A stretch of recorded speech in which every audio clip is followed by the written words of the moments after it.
Olá, pessoal. Vamos então a mais uma aula de arte.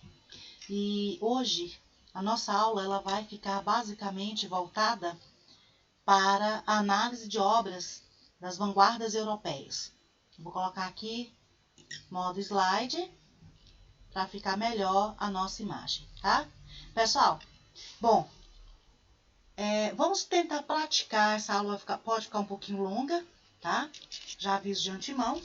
Mas vamos tentar aqui trabalhar a interpretação de algumas obras, tá ok? Eu tenho algumas anotações para facilitar aqui com vocês. Bom, vamos ver. Quando você olha uma obra de arte, você vê a obra por um todo. O que você enxerga aqui nessa obra? Um céu, primeira coisa, uma pintura estranha, né? Uma pintura assim, como se fosse riscos, né? Uma mistura de cores que aparentemente um céu não existe.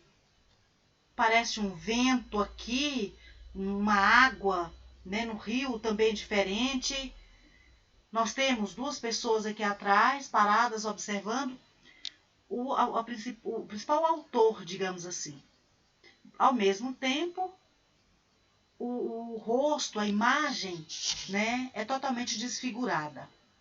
Essa obra é uma obra extremamente importante do expressionismo. Chama-se então Grito, de Edvard Munch, né?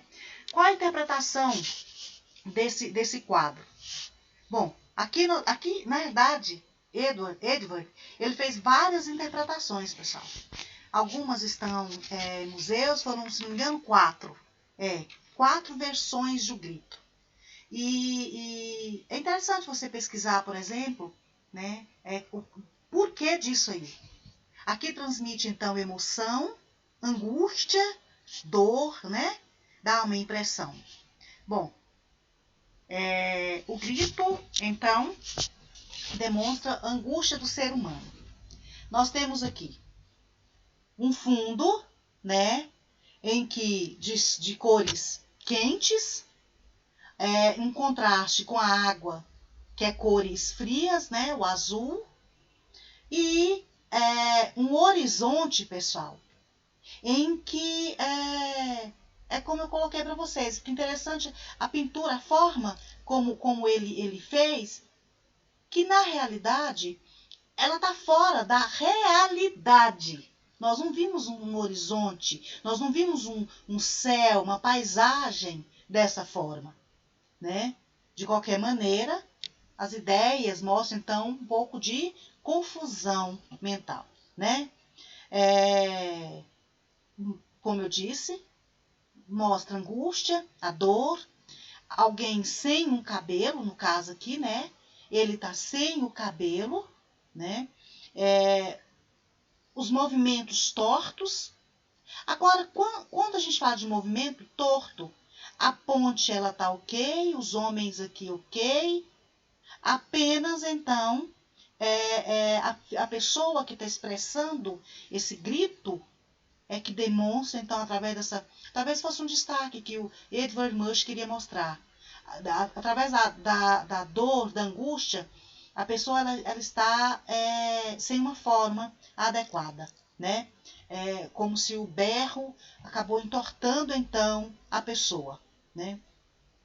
Tudo que se abalou com grito, como aqui, né? Entortou. As pessoas aqui, a ponte que é por ser firme, né? Não abalou, os homens aqui também não. Então, dá uma ideia, então, né? De que os outros elementos permanecendo retos aqui, apenas a pessoa, o personagem central aqui, que entortou, né? Bom, e ao mesmo tempo é para ela que nossos olhos veem, né? Olham com mais nitidez, porque é alguém que realmente demonstra um certo sofrimento. Bom, aqui nós podemos colocar também o seguinte: Edvard Munch, ele pode ter feito esse quadro mostrando então uma instabilidade que o ser humano pode passar, né? Isso através das emoções que ele veio, então, a colocar. Bastante visível, né? Na expressividade que o quadro demonstra para nós. Mostra, então, os conflitos, pessoal, psicológicos que uma pessoa pode ter, ou, ou o próprio artista. Pode mostrar também as situações de desespero do Edvard Munch, do próprio pintor. As interpretações, elas oscilam, né, bastante. Bom, nós tivemos outros artistas também, como por exemplo, fala-se que Edvard Munch ele baseou para começar esse tipo de trabalho em obras de Vincent van Gogh ou de Paul Gauguin. Não se sabe ao certo, né? Então há várias versões do grito. Essa obra de arte pode revelar ou revela, né, alguém em desespero ou o próprio desespero do artista, como eu falei com vocês. Ele passou por várias situações durante toda a vida dele, né? Com problemas psicológicos, conflitos familiares. Então, pode também estar representado nessa obra aí. Tá? As formas distorcidas e a expressão do personagem revelam, então, dificuldades que a vida pode apresentar e aí resulta no grito, né? Que é o desespero. Forma de mostrar, de expressionar realmente assim, né? Uma forma de expressão desse tipo de sentimento. Expressionar não existe, né? Esse tipo de sentimento, tá? Bom, aqui tem outra situação que eu quero mostrar para vocês. No diário de Munch, com data de 22 de janeiro de 1892, tem um episódio em que faz o seguinte, conta o seguinte, que Edvard estava passeando com os amigos, com dois amigos, que é o que, né, no caso retrata aqui, e ele se distanciou, e aí então ele sentiu um misto de melancolia e ansiedade. Mas não é falado se ele deu ou não um grito, tá?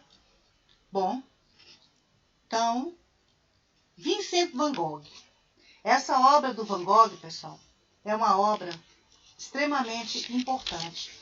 E ela é comum. Eu procurei colocar aqui várias obras, e aí é interessante que vocês busquem também outras obras, né?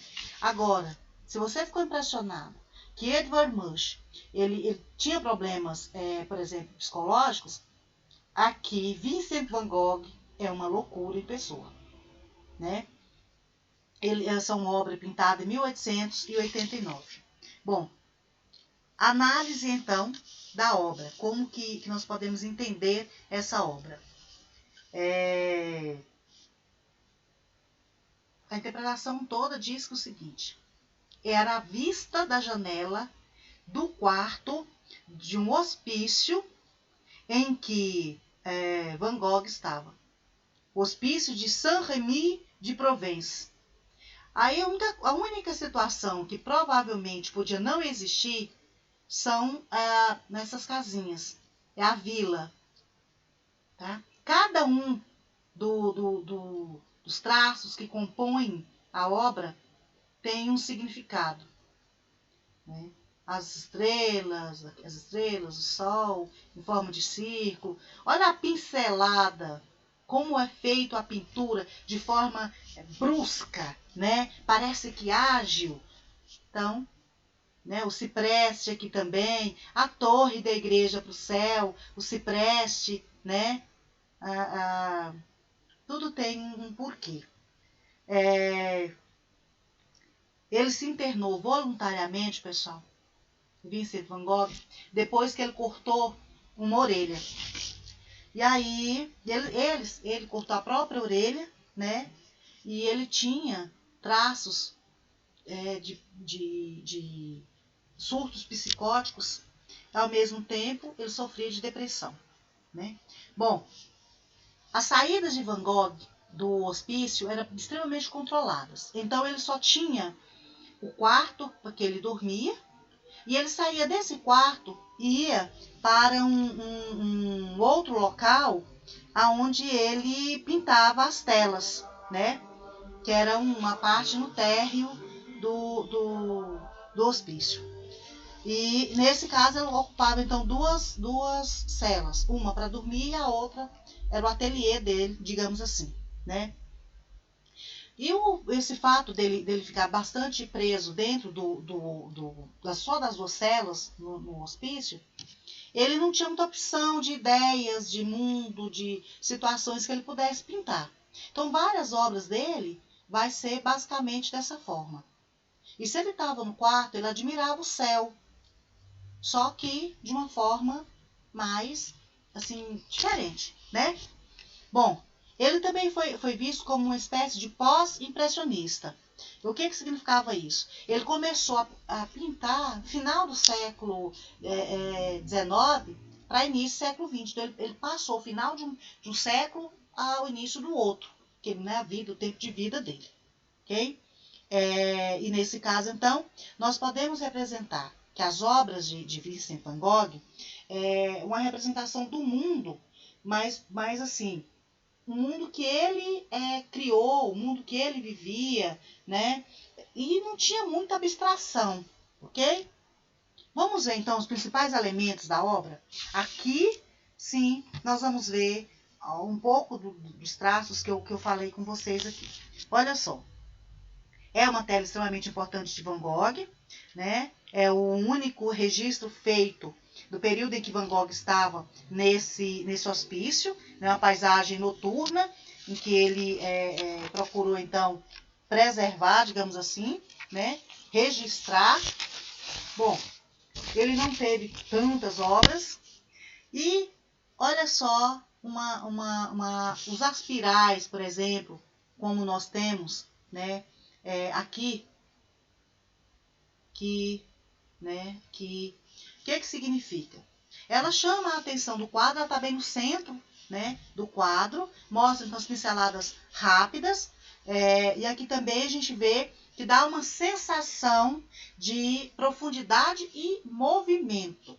A obra dele, a gente pode observar que dá uma ideia de movimento, né?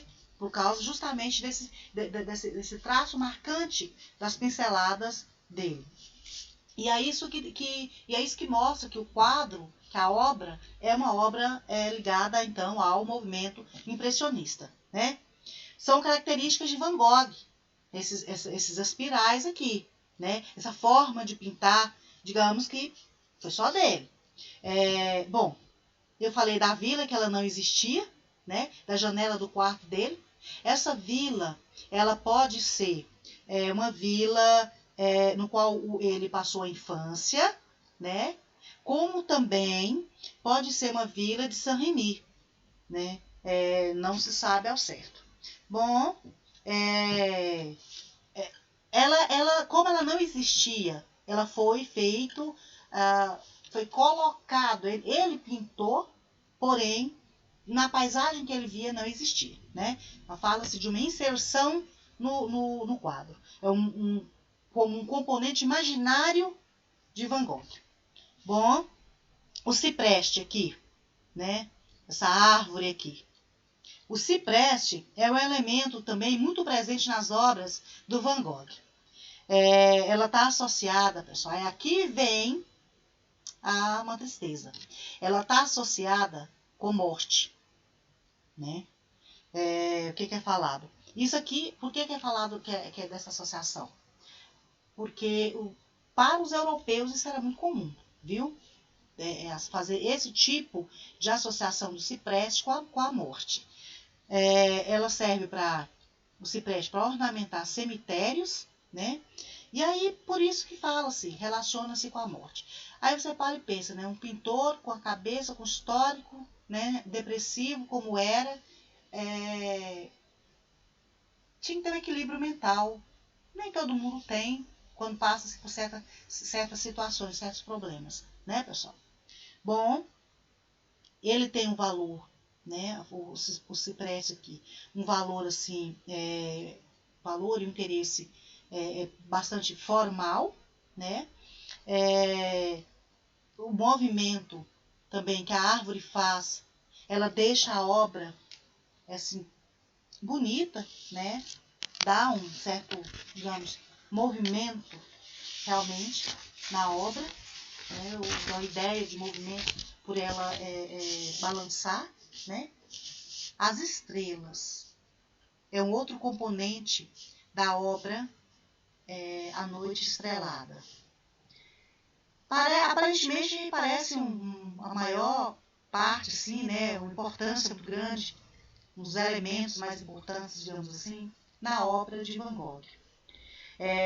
Ela possui uma beleza, né? Dentro da obra, ao mesmo tempo deixa o quadro com uma abstração maior, né? E ela também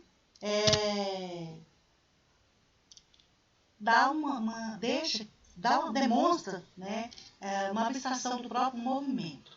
O movimento, então, expressionista, é um movimento com mais abstração.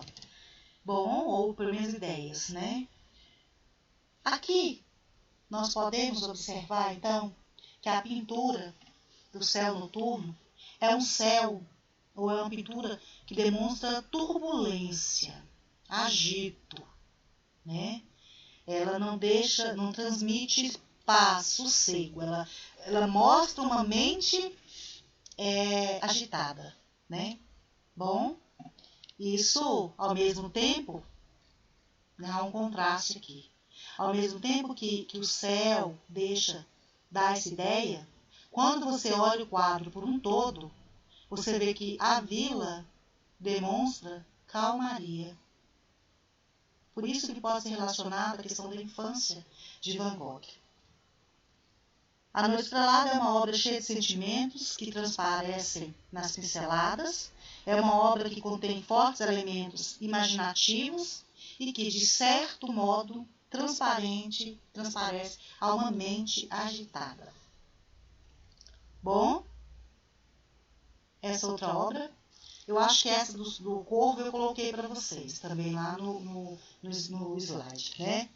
Então, campo de trigo com corvos. Olha mais uma vez como toda a tela, né? A gente precisa olhar a tela como um todo, o céu, as pinceladas. O que significa isso aqui? Né? Os corvos. Eles estão em um campo de trigo se alimentando, né?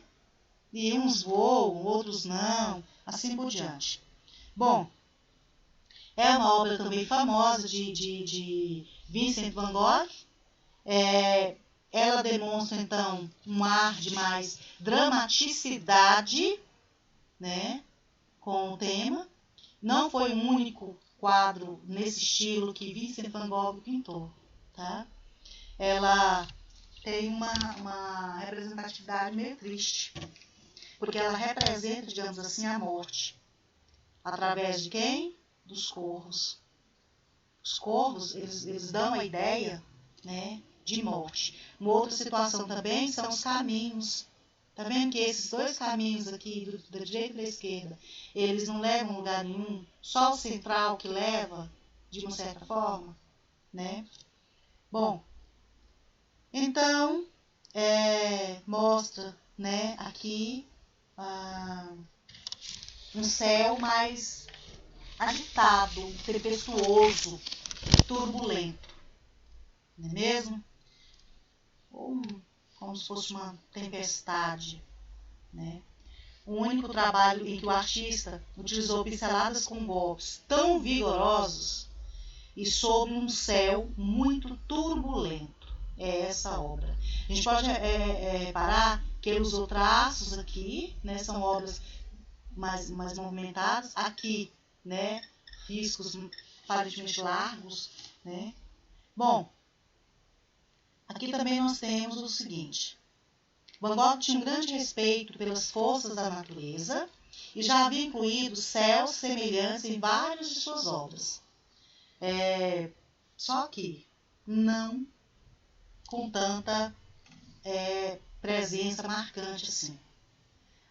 A presença dos corvos está associada à morte, como eu falei no início. Em suas inúmeras cartas, Vincent sempre falava dos pássaros da seguinte forma, pessoal. Por favor, me dê a liberdade de ser um pássaro como os outros pássaros.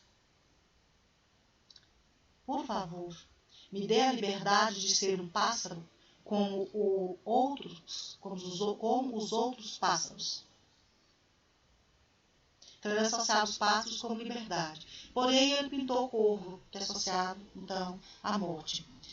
Os corvos, eles parecem, digamos, ter essa liberdade porque eles escapam. Eles vêm e vão a hora que eles querem, né? E não era essa a ideia, digamos assim, que que Van Gogh podia passar. Ele estava preso, né? Mas ele escolheu aquilo. Talvez também não tivesse, naquele período, um tratamento adequado. Não tem, porque a depressão, o tratamento dela já é mais 1900 eu vou arriscar, eu não lembro se é 30 ou é 60, pessoal. Acho que é 60, por volta, 1960. Que começa o tratamento, né? Começa a surgir, inclusive até hoje ainda surge novas correntes, digamos assim. Sei lá se eu poderia usar a palavra correntes, né? Mas para explicar doenças novas ligadas à mente. Tá? Devemos lembrar que encontrar interpretação simbólica nas obras de Van Gogh é meio complicado. Interpretar essas obras. Porque às vezes elas podem levar a uma conclusão, uma análise infundada, né? Muito bem? Tem muitos argumentos que nos levam, então, a ver que as pinturas de Van Gogh, elas são carregadas de desespero, de ansiedade, de dor, uma reflexão do mundo interior do pintor, né? Ele nos transmite um ar de tristeza, né? Isso é uma situação, assim, um sentimento na obra que nem todo artista consegue expressar. Mas ele conseguiu transmitir isso, né? Sentimento de tristeza, de solidão, né? Então, as cores também, pessoal, tem algumas interpretações que mostram as cores tem um porquê, tem uma razão, né? Então, até isso, quando você busca interpretar a obra, você consegue perceber. Bom, tem outra obra de Vincent van Gogh, mas eu não coloquei aqui para vocês, coloquei só o Campo de Trigo, que é a obra Céu Tempestuoso, de 1890. E ele também, ele mostra, então esse céu é uma outra obra que mostra esse céu agitado, como é falado nessa obra aqui, tá? De Vincent van Gogh. Quando vocês forem pesquisar obras do Vincent, vocês vão ver a quantidade de material que tem, ou de trechos que falam desse céu, tá? Fauvismo. A dança de Henri Matisse, né? Bom, o fauvismo, ele surgiu então por volta de 1905, mais ou menos. Essa obra ela é bem intrigante, né? Vocês observam que a posição dos corpos aqui, ou ao mesmo tempo a forma como os corpos são desenhados, foge completamente da realidade. Ele usou apenas 3 cores, o azul, o verde e essa cor aqui, né, que é colocada uma espécie de um laranja rosado, né, para expressar então a cor, né. Aqui o cabelo já está um pouco mais forte, mas também dentro do padrão do laranja, né, porque ele fez o contorno do corpo, né, algumas partes com essa mesma cor do cabelo, estão demonstrando isso. Ao mesmo tempo, né, o fauvismo então ele é colocado como feras, né, Bom, ele usou 3 cores. Ele baseou essa pintura aqui, pessoal, em uma dança que ele viu de mulheres, né, dos pescadores, e aí ele achou aquilo diferente, né? Então, isso foi numa praia na França, e ele achou interessante aquela dança de roda. E isso deu para ele uma ideia para então pintar a dança, o quadro A Dança, né? Bom, são 5 personagens que faz parte da obra. Eles estão em fazendo uma espécie de círculo. Aqui fala-se o seguinte, da energia que é transmitida de um para o outro através da dança, justamente porque as mãos estão, né, ligadas. Aqui a gente percebe então uma pessoa soltou, né, a mão da outra, talvez por causa do próprio movimento, né? Quando eu falei, né, da forma como o corpo é pintado, né, a anatomia é bem simples, não parece um artista, né, parece uma pessoa leiga fazendo a pintura, né? A dançarina do meio, que é essa aqui, ela inclina o corpo. E você observa que as mãos, até a posição das mãos dela, para não soltar. Então, o corpo, ao ser projetado, os braços também acabam sendo, né, projetados. Outros pontos que o quadro demonstra também para a gente aqui, pessoal, é o fato de chegar à margem do quadro. A cabeça, os pés, né, os corpos quase tocam a margem do quadro. Então, isso aqui não foi cortado. É o estilo do quadro, da pintura mesmo. Então, demonstra essa situação aí na dança. O confinamento faz com que o olhar mantenha-se concentrado na composição intencionalmente simples. Esses cortes são características da obra de Matisse. No caso, esses cortes aqui é característico da obra dele. As mãos de 2 personagens, que são esses aqui, soltam durante a dança, né? A diagonal criada pelos braços, o movimento, a forma como é colocado, ajuda a manter e dar ao quadro a sensação, a pintura, né, a dança de movimento. Tanto que a gente percebe isso pela forma como os corpos estão, né? Bom, aí então nós temos mais polêmico a mais polêmica das vanguardas, que é o cubismo. Les Demoiselles de Avignon, Les Demoiselles de Avignon, ou as Senhoritas de Avignon.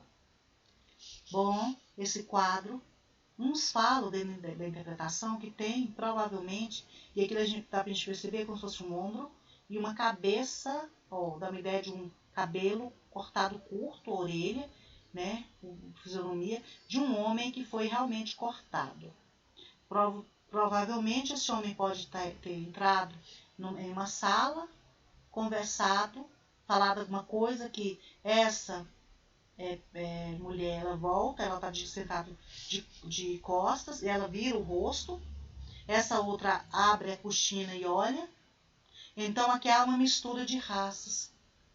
As máscaras, ele tinha feito uma viagem à África. Então, isso acho que chamou muita atenção dele, o uso de máscaras para alguns rituais. Então, as máscaras, a outra mulher de pele morena, né, aqui, e mulheres representando então os 5 continentes, digamos assim, né. Há uma mesa com frutas, né, alimentos também. Bom, ela é vista como pré-cubista, isso porque ainda o cubismo ainda não estava totalmente definido, né? E existe então essa mistura da raça. São movimentos geometrizados, são cortes, né, geometrizados, que ao mesmo tempo não tem uma figura geométrica propriamente dita. Há uma mistura E esse quadro foi bastante emblemático. Quando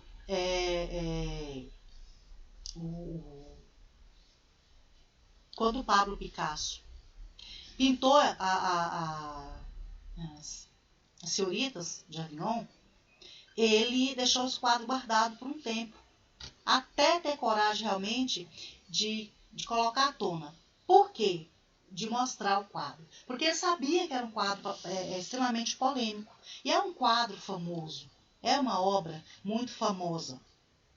Eu prefiro olhar esse quadro como a união dos 5 continentes. De 5 continentes, digamos assim. Né? Elas representam, então, as prostitutas. Né? Bom, e ele foi extremamente radical, né? O tipo de pintura que é feito, né? Dessa maneira aqui. Há 4 elementos principais no quadro de Pablo Picasso, nessa obra aqui. Que no caso, então, a geometria dos corpos, o jogo de luz e sombra, né? A gente percebe bastante nítido assim. A sensualidade desinibida, o nudismo, né? E os rostos esquemáticos, que no caso, então, às vezes não dá nem para ter uma noção direitinho da distorção, né? E antes eu tinha passado Guernica. Esse quadro, olha só para vocês verem, 1910 o anterior, 1907, né? O anterior, 1937, Guernica. É uma tela cubista que representa os horrores da Guerra Civil Espanhola. Aqui vê corpo no chão, um cavalo também, né, sentindo os horrores. Parece ter uma coisa cortada ou quebrada, né, nas partes. Olha o outro aqui também, né. Então, olha aqui a dor que é demonstrada, né. Tem animais, né, como um boi, né, entrando aqui, olhando. Demonstra, então, o caos, né, os horrores realmente que a guerra pode provocar. Destroça, né, digamos assim, a sociedade ou tudo que nela tiver, né. É uma cena de guerra, corpos aparecem fragmentados, com expressão de horror. As linhas retas, porque a gente vê que aqui é um quadro cubista, né, são representações geometrizadas também, mas é mais uma vez, a geometrização dentro das obras cubistas, a gente não encontra totalmente um retângulo, um quadrado, um círculo ou um triângulo, não, tá? São características, então, dessa corrente aqui, ok? Bom, a negra, 1923, olha, dentro do mesmo, mais ou menos, mesmo período. E eu quis mostrar, já que no nosso slide anterior, ele fala um pouquinho, e vocês podem recorrer ao slide anterior, ele fala da Tarsila do Amaral. Então, é um quadro, né, que foi exposto depois da Semana de Arte Moderna, né, e ele representa aqui, então, uma figura de mulher. A gente percebe, então, traços também cubistas, né? E aqui dá a ideia de uma mulher negra, né? Olha o tamanho das pernas, dos braços, a própria mama, né? O seio. Então, os traços cubistas, ele também encontra-se aqui atrás, ó. Só que aí Tarsila já usou, e tem outros quadros da Tarsila, tá ok? Tem vários quadros, o pescador, mamoeiro, se não me engano é a cidade, um quadro, se não me engano, se eu não estiver errado, tá? Tarsila expõe a figura de uma mulher com traços bem marcados, mãos e pés grandes e cabeça pequena, porque aqui no caso, nesse período era mão de obra ainda, o Brasil não tinha entrado totalmente na industrialização, ele vai entrar em 1930 por volta disso, né, no governo de Getúlio Vargas. Então, representa a pessoa que não era própria, não era permitido que a pessoa tivesse instrução, leitura, né, ou coisa assim, tá? Então, essa mulher carrega uma carga pessoal bastante grande, né? A gente pode observar pelo olhar melancólico que ela demonstra e, ao mesmo tempo, pelo seio caído e a mostra aqui, né? Nesse caso, então, nós podemos colocar que seria uma comparação com as amas de leite. E olha que nesse período ainda não tinha escravidão. Mas ela, digamos, ela carrega esses traços. Tarsila do Amaral colocou na obra ainda esses traços, né? Pessoal, nesse período, é um assunto que nós vamos entrar na semana de arte moderna ainda, ela surge justamente para valorizar a cultura brasileira. Todas as situações que o Brasil, digamos assim, passou, né? Então, e não ficar trazendo de fora a ideia. Os traços, você percebe-se, né? A característica cubista, porém, a história que representa aqui é brasileira. Olha o verde e o amarelo, né? As cores, algumas cores que constam na nossa bandeira, além da nossa história da escravidão, tá? Bom, uma outra obra que também foi mencionada no slide é Pietà, 1924. Só que aqui essa obra é de Vicente do Rego Monteiro. Essa obra é a obra realmente de Michelangelo, né? Dentro do Renascimento. É uma obra esculpida em mármore, representa a piedade, né? Aqui é a obra do Vicente do Rego, o 1924. Essa obra, você percebe que é cubista por causa dos traços também, né? Pietà, do mesmo jeito. Aqui Nossa Senhora e Jesus crucificado no corpo. Aqui a gente percebe propositalmente Michelangelo fez um Jesus menor que ficasse no colo de Maria. Isso foi proposital. Porque o Jesus dá uma ideia de Jesus grande, né? Assim, um pouco mais gordinho, e Maria está debruçada sobre o peito dele. Porém, mais ou menos proposital, né? O tamanho dos dois aqui. Mas esse Jesus aqui do Vicente do Rego está bem grandinho, né? Também foi apresentado na Semana de Arte Moderna, tá? Pessoal, eu tenho então o futurismo, né? Essa obra do futurismo, eu coloquei duas obras para mostrar para vocês. Essa primeira obra, digamos assim, né? Formas únicas da continuidade no espaço, que é em mármore, e essa outra aqui em bronze, né? A escultura original é mármore não, gente. A escultura original é em gesso.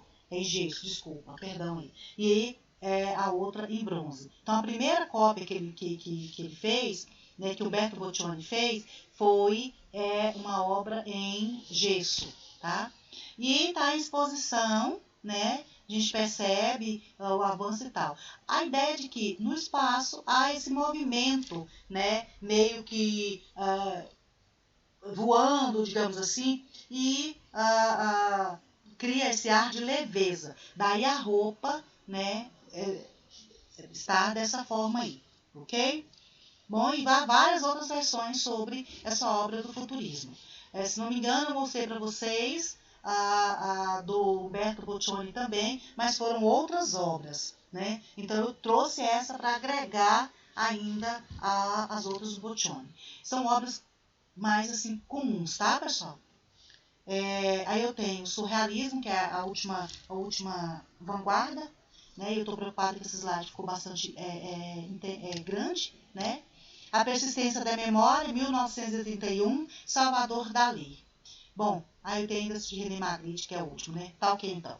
Então, vamos lá. A persistência da memória, ela mostra, então, uma pintura surreal, cheia de fantasias, né? Devaneios, digamos assim, de algo que existe só no mundo dos sonhos, né? Aqui é o relógio escorrendo com um queijo. Aqui mostra, segundo que a interpretação, e se você, dependendo da forma como você vira, para você olhar a obra, aqui é um olho, né, a cabeça, o olho, o nariz, né, e é como se Salvador Dalí tivesse pintado ele. Na verdade, no dia que ele pintou essa obra, Aqui é um galho, né, de oliveiras.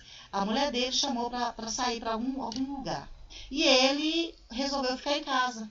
Aí então ele resolveu pintar essa obra, né? Aqui, esse objeto, ele tem formigas. Aqui mesmo tem uma formiga, né? É cheio de formigas, né?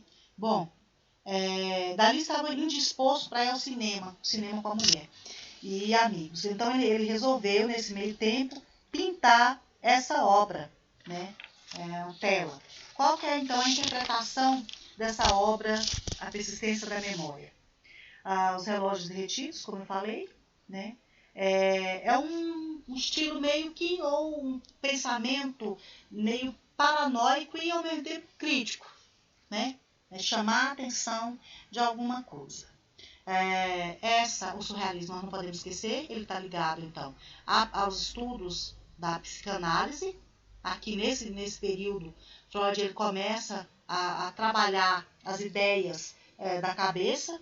Então aqui já tem uma data, mais ou menos, por volta de 1930, que os estudos começaram com relação à psicanálise, né? A doenças psicológicas que começam, então, a ser estudadas, analisadas, as situações, as atitudes das pessoas, né? Então, por volta de 1930 mesmo. Bom, dali cria situações que exploram o inconsciente e a fantasia, colocando objetos em cenários que não deveriam estar, né? Incomuns na realidade, e ele tenta criar conceitos para isso aí, pessoal. Com essa ideia, com essa imagem distorcida, né? Os queijos derretidos, eles podem também, de acordo com algumas interpretações, relacionadas à impotência sexual, por exemplo, que era um assunto muito abordado por Dalí, né? E ao mesmo tempo aqui ele procura colocar com os relógios, criar uma espécie de elo entre a sexualidade e o próprio tempo, né? Ou, digamos, como ele via essa questão da sexualidade, né, ao longo do tempo, da vida de uma pessoa. Ok? Bom, esse aqui é o único relógio, aqui é o relógio, esse objeto que eu estou falando aqui, porque não dá para ver direitinho. É um relógio, mas o único que não está deformado é esse com as formigas, pessoal. Nele, no caso, então, as formigas vêm de encontro com a putrefação, digamos assim, está relacionada com a putrefação das obras, né? Os insetos, de uma certa forma. Isso mostra como o objeto cotidiano é desprezado por Dalí. Daí vem, né, toda a história da vanguarda surrealista. Bom, tem muito mais coisas que aqui fala sobre a interpretação. A árvore seca, né, que é um galho de oliveira, provavelmente, isso é muito comum na Catalunha, cidade de origem dele, né. Bom, tem o tronco seco dela, né, que sem folha, verde, que faz pensar no próprio ciclo da natureza ou da própria vida humana, né. Bom, René Magritte é uma outra obra. Esse quadro é bastante interessante, porque ele mostra o quê?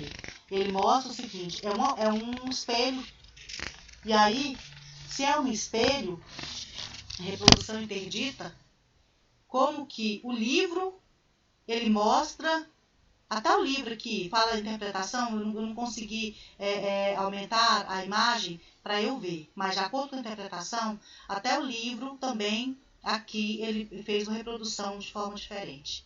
E se é um espelho, por que o homem ele se vê de costas? Ele não viu o reflexo dele aqui, né? Esse homem do espelho, tem uma luz entrando, digamos assim, né? E por que não foi colocado? De certa forma, pessoal, foge ao normal, né? Ele deveria estar mostrando a reprodução, não mostra, né? Ele faz duplicar realmente o homem sempre de costas, né? E há uma relação entre toda a situação aí. Nesse caso, existe uma perfeição na bancada, né, onde está o livro, e, ao mesmo tempo, o que acontece? O homem não obedece às leis da lógica. Por quê? Porque o homem, ele deveria estar sendo refletido aqui, o rosto dele. E o rosto desse homem continua anônimo. A gente não consegue, né, no caso, identificar. Ok? Ele tem várias obras, né, o René Magritte, muitos quadros. Todos os quadros bastante assim, intrigantes. Vale a pena pesquisar um pouco mais, né? E aqui ele cria um ar de confusão na cabeça do observador, do leitor, ok? Bom, pessoal, então é isso aí.